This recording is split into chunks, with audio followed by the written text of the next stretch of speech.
నమస్తే అండి, ఎలా ఉన్నారు అందరూ? బాగున్నారా? నేనైతే బాగున్నానండి.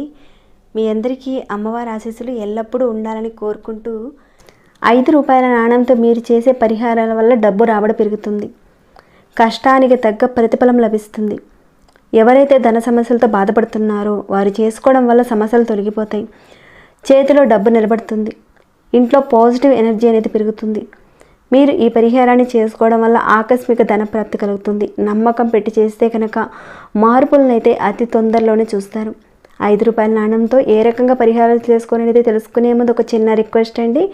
కనీసం ఈ వీడియోని చూసేవారు ఒక చిన్న లైక్ చేయడం మాత్రం అస్సలు మర్చిపోకండి. సబ్స్క్రైబ్ కానివారు, కొత్తవారు మొదటిసారిగా చూస్తుంటే మన ఛానల్లో అనేక రకాలైన సమస్యలకు తగ్గ మంచి మంచి పూజలు పరిహారాలు ఉన్నాయి. ఒకసారి మీరు ఛానల్లోకి వెళ్ళి చూసి మీ సమస్యకు తగ్గ ఏదైనా ఒక పూజను కానీ పరిహారాన్ని కానీ ఎంచుకునే ప్రయత్నం చేయండి. దాంతోపాటుగానే సబ్స్క్రైబ్ కండి, బెల్ బటన్ ప్రెస్ చేయండి, ఆల్ అనే నోటిఫికేషన్ తప్పకుండా యాక్టివేట్లో పెట్టుకోండి. స్కిప్ చేయకుండా ఎండ్ వరకు వీడియోని చూడండి. ఓకేనండి, ఇక మన విషయంలోకి వెళ్తే కనుక ఈ 5 రూపాయల నాణ్యంతో మనం చేసుకునే పరిహారాల వల్ల మన జీవితంలో ఆకస్మిక ధనప్రాప్తి కలగడంతో పాటు ధన సంబంధితమైన మార్పులను చూస్తారు. అదృష్టం అనేది వెతుక్కుంటూ మన ఇంటి తలుపు తడుతుంది. అలాంటి గొప్ప పరిహారాలు చాలా సింపుల్గా ఉండేటివి, ఈజీగా ఉండేటివి, ప్రతి ఒక్కరు కూడా చేసుకునేటివి. మామూలుగా చెప్పుకోవాలంటే 1 రూపాయి నాణాన్ని మహాలక్ష్మి అమ్మవారికి సంబంధించిందిగా చెబుతారు. ఇక 5 రూపాయల నాణ్యంలో మహావిష్ణువు కొలువై ఉంటాడని, అదేవిధంగా కుబేరుడు కూడా కొలువై ఉంటాడని చెప్తారు. అలాంటి ఈ 5 రూపాయల నాణ్యంతోనే మన జీవితంలో ధన మార్పులను ఏ రకంగా చేసుకోవచ్చు అనేది చూద్దాము. ఇక్కడ 5 రూపాయల నాణ్యంతో పాటు అమ్మవారికి సంబంధించిన లక్ష్మీ నివాసమైనటువంటి పదార్థాలతో కూడా పరిహారాలు చేసుకోబోతున్నాం. లక్ష్మీ నివాసమైనటువంటి పదార్థం ఉప్పులో అమ్మవారు నివాసం ఉంటుందని చెప్తారు. చేసుకునే ఈ పరిహారాలు శుక్రవారం రోజున చేసుకునేటివి. మిగతా ఏ వారంలోనూ చేసుకోకూడదు, కేవలం శుక్రవారం రోజునే మనం చేసుకోవాలి. శుక్రవారం రోజున మీ పూజ మొత్తం పూర్తయిపోయిన తర్వాత ఒక గాజు బౌల్ తీసుకోండి. గాజు రాహువుకు సంబంధించిందిగా చెప్తాను. జాతక రీత్యా రాహువు యోగిస్తే అఖండ యోగం కలుగుతుంది. అదే నీచంలో ఉంటే మనిషిని నానా రకాలుగా మానసిక హింసలకు గురి చేస్తాడు. మనసు అనేక రకాలుగా తప్పుడు మార్గాల్లోకి వెళుతుంది. అలానే కొంతమంది అవతల వాళ్ళని హింసించి బాధపెడుతూ ఉంటారు. అలాంటి వాళ్ళ జాతకంలో రాహువు యొక్క ప్రభావం ఎక్కువగా ఉందని మనం అర్థం చేసుకోవాలి. అలాంటి ప్రభావం నుంచి కూడా బయటపడడానికి ఇక్కడని ఒక గాజు బౌల్ అనేది తీసుకోండి.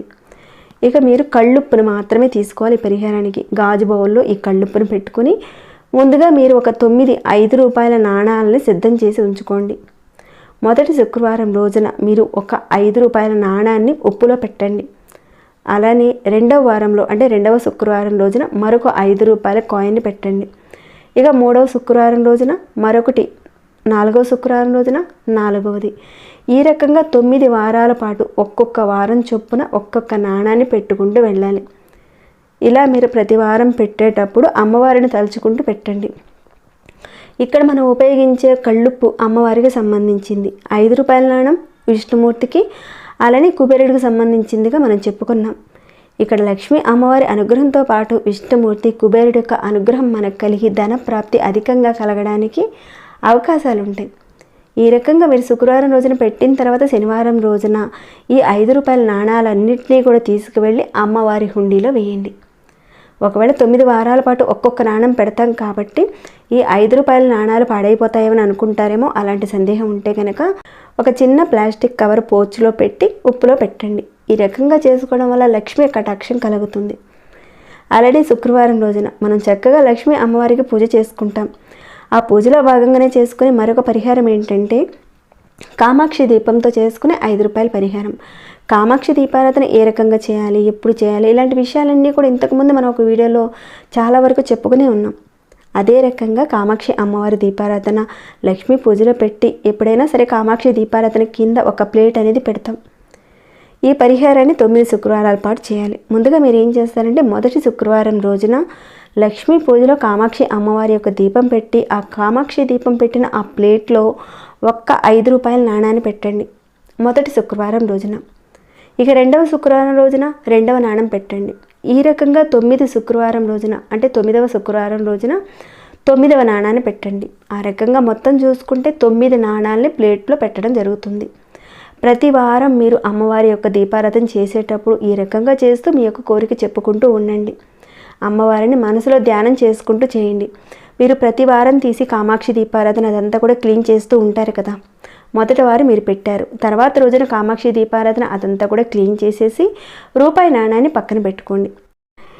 ఇక రెండవ వారం రోజున మొదటి వారం నాణాన్ని ప్లేట్లో పెట్టి మళ్ళీ పెట్టి రెండవ వారం పెట్టవలసిన నాణాన్ని మనసులో ఒకసారి ధ్యానించుకొని రెండవ కాయిన్ కూడా పెట్టండి. ఈ రకంగా మీరు ఒక 9 వారాల పాటు చేయవలసి ఉంటుంది. 9 శుక్రవారాలు అయిపోయిన తర్వాత శనివారం రోజున ఆ 9 5 రూపాయల నాణాలతో పేద పిల్లలకు నోట్బుక్స్ కానీ పెన్సిల్స్ కానీ పిల్లలు యూజ్ చేసేటువంటి అలాంటివి ఏవైనా ఉంటే కనుక కొని ఇవ్వండి. అలా చేయడం వల్ల మీ పిల్లలు చదువుల్లో రాణిస్తారు. అలానే జాబుకు సంబంధించిన ఏమైనా సమస్యలు ఉంటే ఆ సమస్యలన్నీ కూడా తొలగిపోతాయి. మీరు అనుకున్నవన్నీ కూడా నెరవేరుతాయి. ఇక తర్వాత మరొక పరిహారం విషయానికి వస్తే కనుక బియ్యం కూడా అమ్మవారికి సంబంధించింది. మీరు స్టోర్ చేసుకునే బియ్యం డ్రమ్ముల్లో కానీ ఎక్కడైతే మీరు స్టోర్ చేసుకుంటారో ఆ బియ్యపు డ్రమ్ములో ఒక 5 రూపాయల నాణాలని పెట్టాలి. ఇందాక మనం చెప్పుకున్నాం కదా, 9 శుక్రవారాల పాటు ప్రతి శుక్రవారం ఒక్కొక్క నాణం చొప్పున బియ్యపు డ్రమ్ములో వేస్తూ ఉండాలి. మొదటి వారం ఒక 5 రూపాయల నాణం, రెండో వారం మరొక నాణం, ఇలా మొత్తం 9 నాణాలు పెట్టాలి. ఈ రకంగా మీరు 9 శుక్రవారాలన్నీ కూడా అయిపోయిన తర్వాత వచ్చే శనివారం రోజున, అంటే శుక్రవారం తర్వాత వచ్చే శనివారం రోజున ఆ 5 రూపాయల నాణాలన్నింటినీ కూడా తీసుకుని గోమాత తినే ఆహారాన్ని బట్టి కొత్తిమీర కానీ అరటిపండు కానీ ఏదైతే గోవుకు సంబంధించిన పదార్థం ఉంటుందో, గోవు ఆహారంగా తీసుకుంటుందో దాన్ని గోవుకి తినిపించండి. గోవుకి తప్పనిసరిగా పెట్టాలి. ఆ నాణాలని వేరే ఇతరత్ర వాటికి మాత్రం వాడకండి. ఈ పరిహారం చేసినప్పుడు తప్పనిసరిగా గోవుకు మాత్రమే పెట్టాలి. ఆ గోవులోనే సకల దేవతలు ఉంటారు. ఈ రకంగా మనం పరిహారాన్ని చేసుకొని ఆ సకల దేవతలు కలిగిన గోమాతగా మనం పెట్టడం వల్ల మన ఇంటిలో ఆహారపు కొరత ఉండదు, ధనధాన్యాలకు ఎలాంటి కొరత ఉండదు. మన ఇల్లు ఎల్లవేళలా ధనధాన్యాలతో సుభిక్షంగా ఉంటుంది.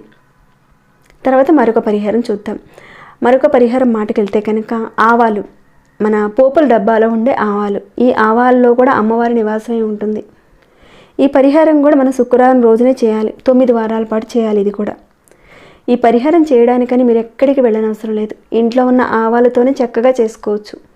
ఒక చిన్న బౌల్లో ఆవాలు తీసుకోండి. ఎన్ని తీసుకుంటారో అని తీసుకోండి. ఇందాక మనం చెప్పుకున్నట్లుగా ప్రతి వారానికి తగ్గట్టుగా ఒక్కొక్క నాణ్యం చొప్పున ఆవాల్లో పెడుతూ ఉండండి. 9 వారాల పాటు పెట్టండి. ఇక 9 శుక్రవారాలు పెట్టేసిన తర్వాత వచ్చే శనివారం రోజున, అంటే శుక్రవారం తర్వాత వచ్చే శనివారం రోజున పేదవారికి ఈ 9 5 రూపాయల నాణాలతో వారు తినే ఆహారాన్ని ఏదో ఒకటి కొని వారికి పంచిపెట్టండి. ఆహారంగానే మీరు వారికి ఇవ్వాలి, అంతేకాని 9 రూపాయల నాణాలన్నింటినీ కూడా తీసుకువెళ్ళి పేదవారికి మాత్రం పంచకూడదు, మీరు ఇవ్వకూడదు. 9 రూపాయల నాణాలతో వారు తినే ఆహార పదార్థాలు మీరు కొని వారికి పంచిపెట్టాలి. ఇవన్నీ వింటే మీకు చాలా ఆశ్చర్యం కలిగించవచ్చు. ఇవన్నీ కూడా మన పురాతనమైన పరిహారాలే. ఇప్పుడు చెప్పుకునే వస్తువులను మనం చూసుకున్నట్లయితే అన్నీ లక్ష్మీప్రదమైనవి. అలానే 5 రూపాయల నాణం, 5 సంఖ్య విష్ణుమూర్తికి సంబంధించింది, ఇంకా కుబేరుడికి సంబంధించింది కాబట్టి తప్పకుండా మంచి ఫలితాలు కనబడతాయి. ఇక్కడ మీరు చూసుకున్నట్టయితే తక్కువ ఖర్చుతో కూడినవి, చాలా సింపుల్గా చేసుకునేటివి. ఆచరించడంలో తప్పు లేదని నేను అనుకుంటాను. ఒకసారి ఆచరించండి, చెయ్యండి.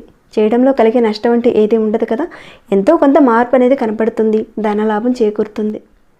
ఇక మరొక పరిహారం మాటకు వెళితే కనుక ఇంట్లో ఆర్థికపరమైన సమస్యలు ఇలాంటి వాటితో ఇబ్బంది పడేవారు వాటి నుంచి బయటపడడానికి అనేక రకాలుగా ప్రయత్నాలు చేస్తూ ఉంటారు. మీరు బయటపడాలంటే 9 5 రూపాయల నాణాలతో ఈ చిన్న పరిహారం చేయండి. ఈ పరిహారానికని ఎల్లో కలర్ క్లాత్ తీసుకోండి. అది కూడా కొత్త క్లాతే తీసుకోండి. ఒకవేళ ఎల్లో కలర్ క్లాత్ లేదు అంటారా, తెలుపు రంగు క్లాత్ని తీసుకొని కాస్తంత నీటిని తీసుకొని దాంట్లో పన్నీరును వేసి దాంట్లో పసుపు కూడా వేసి ఆ తెలుపు రంగు క్లాత్ను దాంట్లో ముంచి కాస్త ఆరబెట్టుకున్న ఆ పసుపు రంగు బట్టనైనా సరే ఈ పరిహారానికి ఉపయోగించుకోవచ్చు. ఆ రకంగా తీసుకున్న ఆ పసుపు రంగు క్లాత్లో 9 5 రూపాయల నాణాలను పెట్టండి. పెట్టేసి గట్టిగా ఆ క్లాత్తోనే చుట్టేసేయండి. గట్టిగా చుట్టి కాస్త పసుపు కుంకుమ పెట్టి ఒక ప్లేట్లో పెట్టి అమ్మవారి ముందు పెట్టండి. ఇదంతా ఎప్పుడు చేయాలంటే శుక్రవారం రోజున చేయాలి. శుక్రవారం రోజున ఉదయం పూటైనా సరే సాయంత్రం పూటైనా సరే లక్ష్మీ పూజ చేసుకున్నా లేదా మీ కులదేవతకు పూజ చేసుకున్నా కానీ ఆ పూజ సమయంలో మీరు ఇప్పుడు చెప్పుకున్న విధంగా 9 రూపాయల నాణాలన్నింటినీ కూడా క్లాత్లో పెట్టి కట్టి మీ యొక్క కోరికని గట్టిగా చెప్పుకోండి. ఈ కోరిక తీరిపోవాలని గట్టిగా చెప్పుకోండి. అలా కట్టి పెట్టిన ఆ మూట మీ పూజ గదిలోనే ఉండాలి. మీరు ప్రతిరోజు ధూపదీప నైవేద్యాలన్నీ కూడా స్వామివారికి, అమ్మవారికి కానీ, మీ కులదేవతకు కానీ చేసేటప్పుడు ఆ ధూపదీపాలని కూడా ఆ మూటకు కూడా కాస్త చూపిస్తూ ఉండండి. ఇలా ఎవరైతే చేస్తారో తప్పకుండా మీ కోరిక ఏదైతే ఉందో అది త్వరగా తీరిపోతుంది. తీరిపోయే వరకు మీ పూజ గదిలోనే 5 రూపాయల నాణాల యొక్క మూటని అలానే ఉంచండి. ఉంచి ప్రతిరోజు మీరు ధూపదీపాలను చూపిస్తూ ఉండండి. అలానే ప్రతిరోజు మీ యొక్క కోరికను చెప్పుకుంటూ ఉండండి. మీ కోరిక తీరిపోయిన తర్వాత ఆ 9 5 రూపాయల నాణాలన్నింటినీ కూడా తీసుకువెళ్ళి మీ కులదైవం హుండీలో కానీ, లేదంటే మీ ఇష్టదైవం హుండీలో కానీ వేసేయండి. చాలా సింపుల్గా చేసుకునే పరిహారాలండి. అలానే చెప్పుకున్న పరిహారాలన్నింటినీ కూడా చేస్తే మంచి ఫలితాలు కనిపిస్తాయి. అన్ని పరిహారాలు చేయలేని పరిస్థితి అండి మాది అంటారా? మీరు ఏ పరిహారాన్ని చేయగలుగుతారో ఆ పరిహారాన్ని తప్పకుండా చేయండి. చెప్పుకున్నవన్నీ కూడా లక్ష్మీ అమ్మవారికి సంబంధించిన పదార్థాలు. అలానే 5 రూపాయల నాణం విష్ణుమూర్తికి, కుబేరుడికి సంబంధించింది కాబట్టి మీరు ఏ పరిహారమైనా చేయొచ్చు. అన్నీ చేస్తే మరీ మంచిదని చెప్పుకోవచ్చు. చాలా సింపుల్ పరిహారాలు కాబట్టి తప్పకుండా చేసి ధనానికి సంబంధించిన సమస్యల నుంచి మీరు బయటపడాలని నేను కోరుకుంటున్నాను. అలానే ధనప్రాప్తి కలిగే మార్గాలు కూడా మీకు తెలుస్తాయి. ఓకేనండి, ఇక ఈ వీడియోని ఇంతటితో ముగిస్తున్నాను. ఇంకేమైనా డౌట్స్ వస్తే కనుక అడగండి, తప్పకుండా రిప్లై ఇస్తాను. అలానే మీ మనసుకు ఎలా అనిపించిందన్న మాట చెప్పండి. ఇంకా లైక్ చేయకుండా ఉన్నారా? ఒక చిన్న లైక్ చేయండి. సబ్స్క్రైబ్ కానివారు సబ్స్క్రైబ్ చేసుకోండి. అలానే మీ ఫ్రెండ్స్కి, ఫ్యామిలీ మెంబర్స్ అందరికీ కూడా ఈ వీడియోని కుదిరితే షేర్ చేయండి. ప్రతిరోజు మన ఛానల్లో ఉన్న వీడియోస్ని చూస్తూ ఉండండి. మరొక భక్తి వీడియోలో మళ్ళీ మిమ్మల్ని కలుసుకుంటాను. అంతవరకు సెలవు.